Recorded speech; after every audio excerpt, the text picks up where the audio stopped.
Hello guys. तो आज हम लोग डिस्कस करेंगे JEE advance 2023 marks versus rank.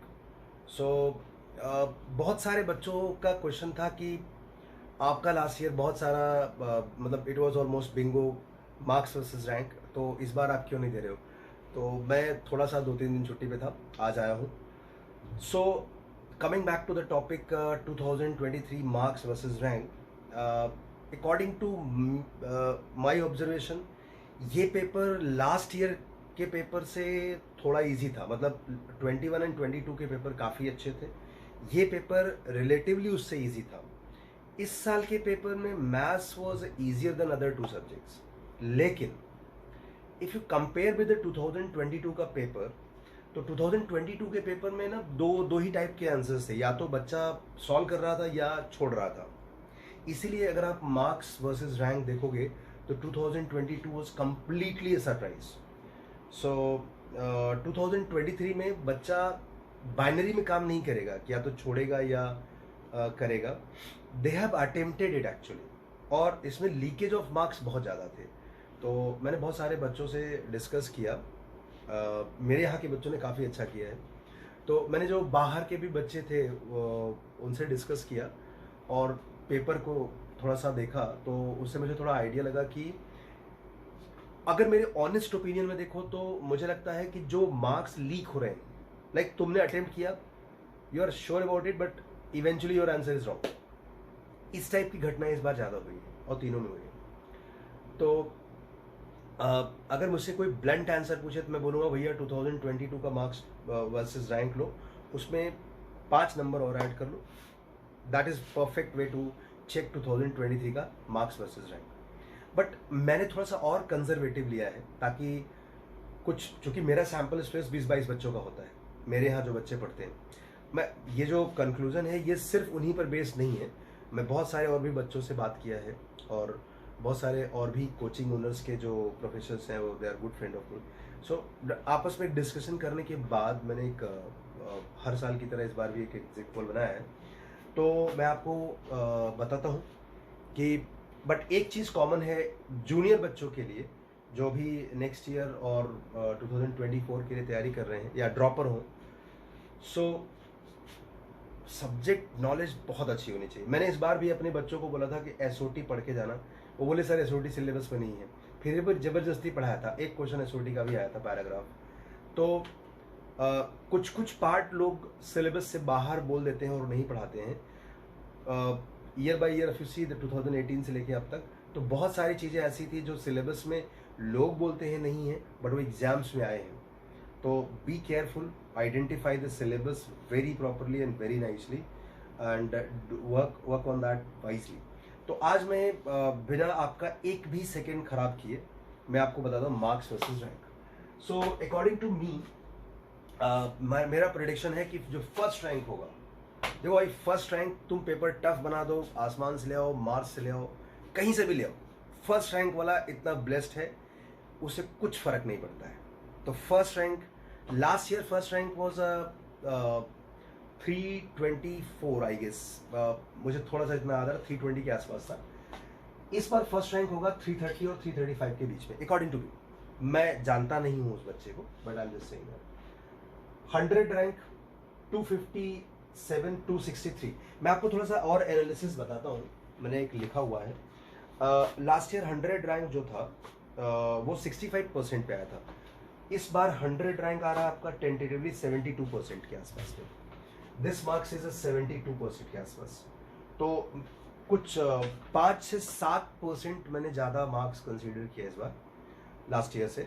But अगर मेरे दिल की आवाज़ पूछोगे तो मैं बोलूँगा कि लास्ट ईयर का मार्क्स लो +5 कर दो, लगभग इतने पे तुम्हें ठीक ठाक रैंक, वही रैंक मिल जाएगी। लास्ट ईयर आपका 500 रैंक था 61% पे, इस बार आपका 500 रैंक आएगा, मैंने उल्टा लिख दिया सर। लास्ट ईयर आपका 500 रैंक था 53% पे, इस बार आएगा 61% पे। तो इस बार 500 रैंक आपका आएगा 218 और 222 के बीच में, प्रिसाइसली 220 नंबर जिसको आएगा उसको 500 रैंक मिल जाएगा। 1000 रैंक के लिए 190 से 195, 1500 के लिए 175 से 179, 2000 के लिए 164 से 167। ये चार्ट मैं आपको इस वीडियो का थंबनेल भी डाल दूंगा, तो आपको देखने पर आइडिया लग जाएगा। ये पूरा चार्ट है, मैं नहीं चाहूँगा कि आप मेरे मुंह से सुने सब, आप खुद से देख लें। इसमें ये चार्ट मैंने बताया है। Total number of seats last year दोनों ने जो रैंक दिया था दैट वाज 28,978। 24,000 रैंक पाने वाले बच्चे और बच्चियों को मैंने आईआईटी में अच्छी सीट्स पाते हुए देखा है। जैसे मेरे यहाँ एक कन्या थी, उसका नाम था जानवी खोसला। उसका रैंक था, जानवी मुझे माफ़ करना अगर मैं रैंक थोड़ा गलत बताऊँ, कुछ 23,000 के आसपास था। सी ज्वाइंट IIT BHU। मैंने उसके पेरेंट्स से बहुत झगड़ा किया था, वो उसको कहीं पर दिल्ली यूनिवर्सिटी में डालना चाहते थे। She was amazing rock star, but unfortunately J advance में थोड़ा हियर एंड देयर हो जाता है। तो last year it was not in her favour according to her. मैं तो खुश था। 24,000 23,000 वॉज नॉट बैड।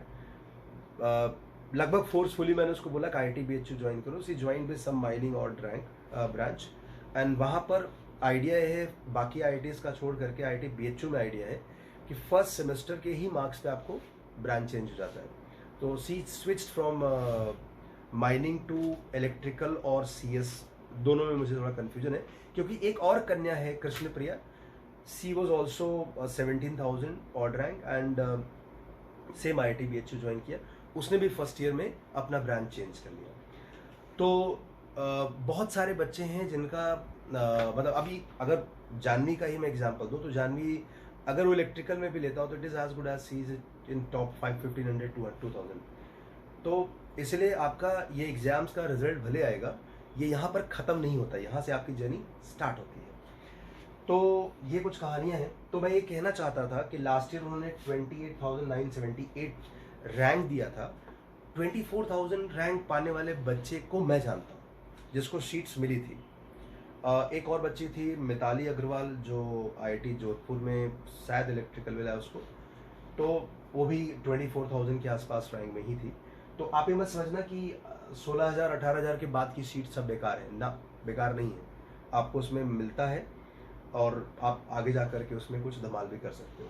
और पूरी दुनिया आपको इस चश्मे से देखेगी। जैसे आपका 500 रैंक आया तो कोई फूफा जी मौसा जी मिलेंगे जो बोलेंगे 300 रैंक आता ज़्यादा अच्छा होता है। ये कभी ख़त्म नहीं होने वाला युद्ध है। इसके पीछे आप पड़ोगे तो आप अपने आप को खो दोगे, आप अपनी असलियत को खो दोगे।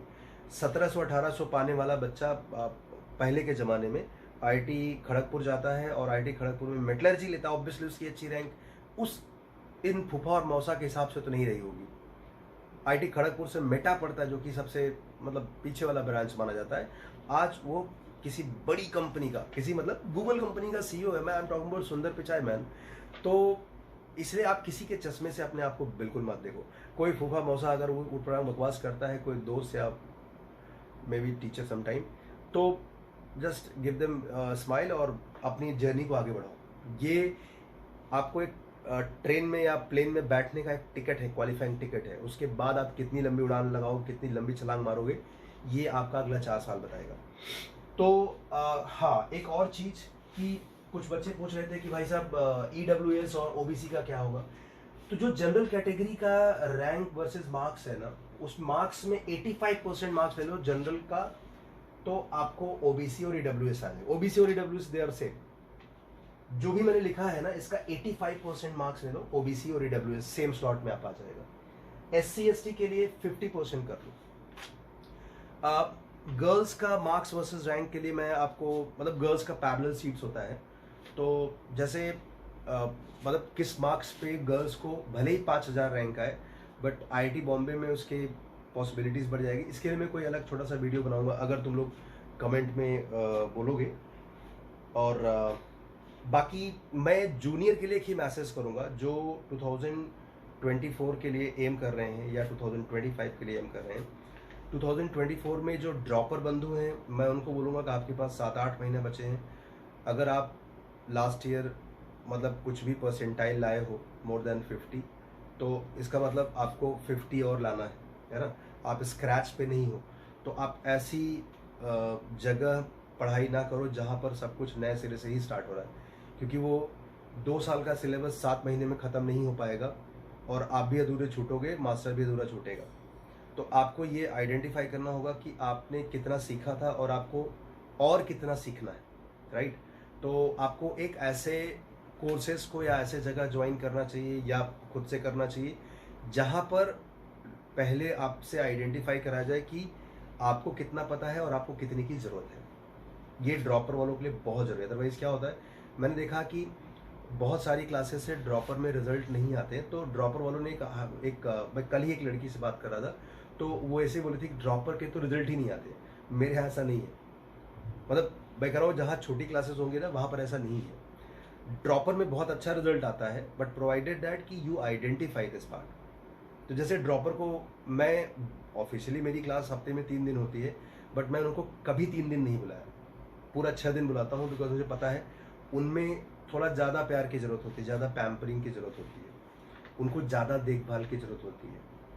तो ये एक आइडिया उनके लिए है। और जो 24 के जूनियर्स हैं, जैसा मेरे यहाँ मई में पूरा मैथ्स 2 साल का ख़त्म हो गया है, और 2025 के भी बच्चों के लिए मैं बोलूँगा कि अगले साल आपके मई में सिलेबस पूरा 2 साल का मैथ्स का ख़त्म हो जाएगा। अगर 2024 वालों ने इस टाइम पे मैथ्स ख़त्म कर लिया है, तो अगले 7-8 महीने उनके पास बहुत टाइम मिलेगा प्रैक्टिस करने के लिए और पेपर्स लिखने के लिए।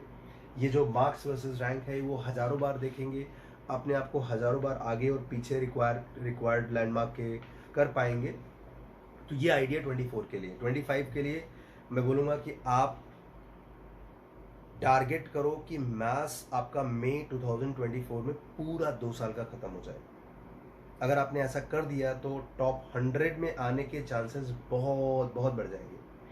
तो मेरे यहाँ बहुत सारे बच्चे ऐसे हैं जो ऐसा कर पाए हैं, एंड नाउ दे आर उन अपनी अपनी क्लासेस में वही ऊपर के स्लॉट्स में आते हैं। तो क्रेडिट मेरा नहीं है, क्रेडिट उन बच्चों का है। मेरा काम था उनको ये प्लेटफॉर्म दे देना। तो I think that is the conclusion of this paper and marks versus rank.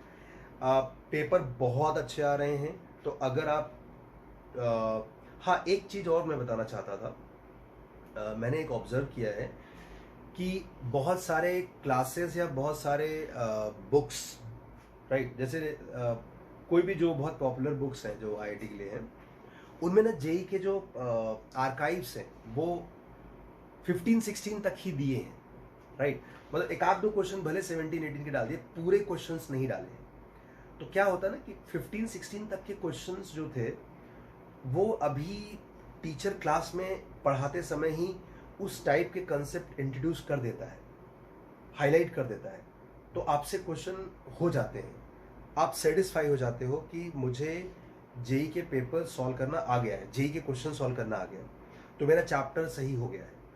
कोई गलत बात नहीं है, लेकिन आप इसको ऐसे समझ लो, 2016 के पहले जेई और 2016 के बाद जेई में बहुत फ़र्क है। स्पेशली अगर आप 20, 21, 22 के पेपर्स देखोगे, 19 के पेपर्स देखोगे, 19 के पेपर, एक पेपर करने में मास्टर को भी कम से कम 1.5 घंटा लगेगा 19 का पेपर, राइट। तो आप 16 के क्वेश्चन सॉल्व कर पा रहे हो, अच्छी बात है, लेकिन सिर्फ वही जेई है ये मत मान लेना। उसके बाद काफ़ी बदलाव है, काफ़ी तेज़ी से अपग्रेड हुआ है ये। तो आपको भी अपने सब्जेक्ट को इन्हांस करने के लिए पेपर्स को चैप्टर वाइज मत देखो, पेपर वाइज कोई 2019 का पेपर निकालो, 20 का पेपर निकालो, just look at that, just glance it. तो आपको आइडिया लगेगा कि जितनी आपकी प्रिपरेशन थी वो शायद काफ़ी नहीं है। तो ये है मेरी तरफ से marks versus rank, and wishing you all the best. मेरे यहाँ के बच्चों ने काफ़ी अच्छा किया है, एंड आई एम होपिंग कि रिजल्ट भी उतना ही सुंदर आएगा। तो अभी आज सुबह सुबह एक बच्चा बता रहा था कि उसको 250 के आसपास है, वो भी घूमने गया है। एंड बहुत सारे और भी बच्चे हैं जो बता रहे हैं अपने अपने मार्क्स, एंड लेट्स होप कि रिजल्ट अगले हर साल की तरह इस बार भी बहुत अच्छा हो, और अगले बार भी मेहनत करने का मौका मिलेगा और मज़ा आएगा मेहनत करने में। मैं तो इन बच्चों से सीखता हूँ, और यही सीखने की प्रक्रिया आगे तक चली रहे, ये भगवान से प्रार्थना है। Wish you all the best, do well, जय हो।